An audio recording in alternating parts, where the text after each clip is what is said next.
Guys, andito na naman tayo sa ating unboxing serye. Guys, sino na naman ang mga excited dyan sa mga patrons ko dyan? Alam ko, naghihintay kayo nung i-unbox natin. At kung napanood nyo yung short video ko na in-upload ko kahapon, makikita nyo, may box out tayo doon. May 3 sapatos na naghihintay para ma-i-unbox. Ayun. At ngayon, i-unbox natin yung isa doon. So, abangan nyo pa yung dalawa pa. Tapos, magsasapatos serye tayo after that. Sapatos serye ay yung mga sapatos na na-acquire ko na hindi bago. Okay? Pero, bago pang tingnan. Pero bago tayo mag-unbox ngayon, guys, syempre, automatic. Kailangan nating magpasalamat sa ating Panginoong May Kapal sa araw-araw na paggabay niya sa atin at sa lahat ng kanyang mga provisions, sa ating family na lagi nakasuporta at sa mga subscribers and friends ko dyan. Thank you so much at lagi kayong nanonood at nagko-comment. At sa mga hindi pa nagsusubscribe, may chance kayong manalo ng sapatos. Simple lang ang ating rules dito. Mag-subscribe kayo sa video na to at i-comment ang inyong shoe size at may entry kayo para manalo ng sapatos at isi-ship natin yan for free kahit nasa ang sulok ng mundo kayo. Ayun, okay. So let's dive in, guys. Boom! Okay, kita nyo bagong-bago yung box. Yun. Ito yung nasa isang box kahapon na na nilagay na piniture ko sa isang short ko. May 3 sapatos, so ito yung isa na yun. Okay. Daran! Parang nasilip nyo na kung ano to Okay. Ito natin ng maayos. Tanggalin natin yung natakpan ng karton yung mukha ko Yun. Okay. Okay, labas natin ang sapatos.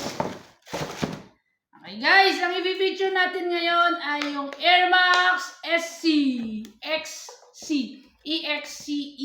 Okay? Nirelease ito noong March 2024. Bagong-bago, ilang buwan pa lang ang nakakaraan para tayo nasa peryahan. Okay, yun. Ito ang sapatos na Air Max SC. Okay. Ito guys, itong sapatos na to, bago tayo mag-dive in, konting overview muna. Tapos mag-dive in tayo sa materials na ginamit. Ito, in-inspire ito ng Air Max 90. So, halos kamukha kasi ng Air Max 90. Tapos, ang sabi nila sa sapatos na to, hindi siya nagkaroon masyado ng kasikatan kasi halos kamukha siya ng Air Max 90. Yun. Tapos, release ito noong 2024. Okay. So, most likely, ito pwede siyang unisex, pero sa men's, maraming size nito. Sa women's, nakita ko mga 40 and below meron ito. Okay. Pero itong nakuha natin ay pang babae ito. Okay. So, tingnan natin ang kanyang material. So, okay, from sa outsole, makikita nyo, rubber. Okay. Tapos black, white, gray. Lagi nyo tatandaan kung bakit ganito ang mga design niya para sa traction, durability. Yan. Para hindi kaya may mga ganyan sa traction. Tapos para hindi tayo madulas pag panahon ng tag-ulan. O kaya naman, kapag madulas yung inyong sahig o kalsada. Okay. From heel to toe tip, rubber. Okay. Tapos, ang kanyang midsole, EVA foam na. Yun. May foam na siya. Okay.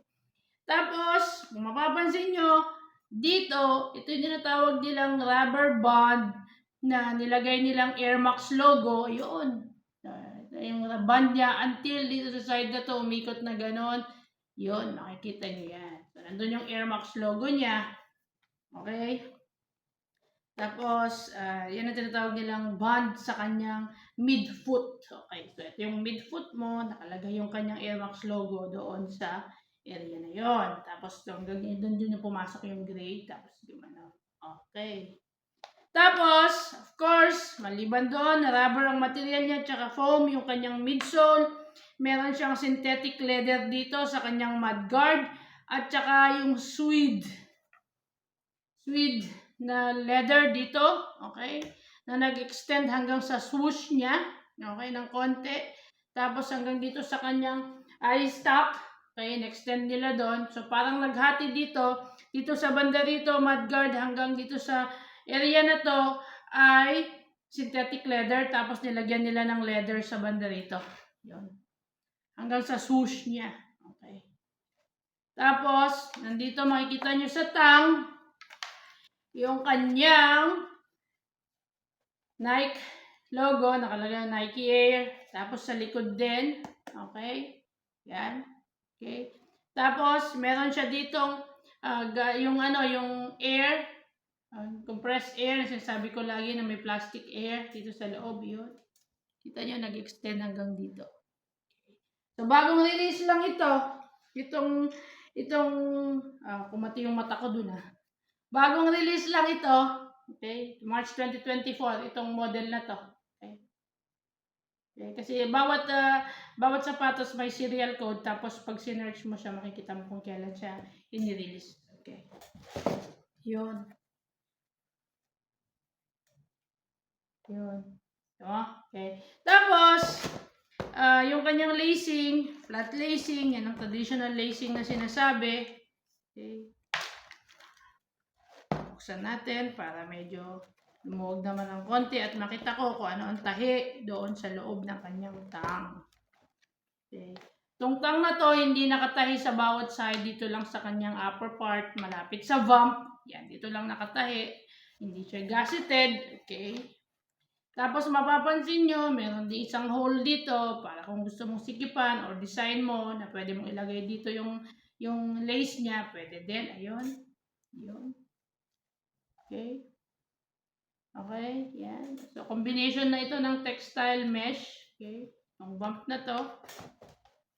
Tapos, katulad sinabi ko kanina, ang mudguard niya, synthetic leather. Tapos, dito sa may swoosh, leather siya. Tapos, nag-combine siya ng konti dito sa kwarto. Okay, tapos pag makita nyo, ang design ng kanyang tahi ng swoosh niya, nilabas nila, meron ditong single stitch na ganon, pero parang hin-highlight nila yung puti.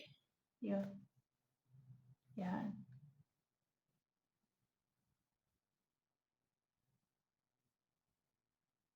Okay. So, yun. Ito yung isa. Yun. Diba? Oh. Okay. Meron naman tayong Air Max. Dami na natin finiture na Air Max dito, no? Siguro, pakilan na ba to? Pang-6 o pang-7 na yata. Ay. Yun. Diba? So, ang ganda ng combination ng color niya. Gray. Ito tawag na wolf gray. Tapos, black, white. Okay. Tapos, wala na siyang masyadong ibang feature, kundi yung mga materials niya lang. Tapos dito, may double stitch siya. Dun sa taas, single stitch. Okay, dito sa bandang bump niya, to support the mudguard, meron siyang double stitch. Tapos single stitch niya sa bawat side. Yan. Okay. So, tanong guys, magkano namin na-score ito? Okay. Nung isang araw na medyo natagalan kaming hanapin ito Okay. Pero na-score namin, syempre, murang-mura lang. Sa market, guys, nagkakalaga pa to ng mga 329, 300, depende sa size. Tapos, minsan, nagsisale to up to 249. Pero sa tingin nyo, magkano natin in-score to? Guys, less than 150 dirhams lang to. Nag-aabang tayo lagi ng sale pag nakita natin, uy, bagong labas, na sinail agad. Siguro, hindi sikat, or kaya naman, masyado nang malaki yung size pag nag-iisa na lang. Either maliit o malaki. Basta nandun sa dulo na yun. Mag-sale na yun dito sa Dubai. Tsaka kung isang piraso na lang. Yun. Less than 150 guys lang tong nabili namin na to. Okay. Tapos ilalagay ko na lang sa comment mamaya kung magkano ang presyo nito. So guys, ito ang Air Max XC.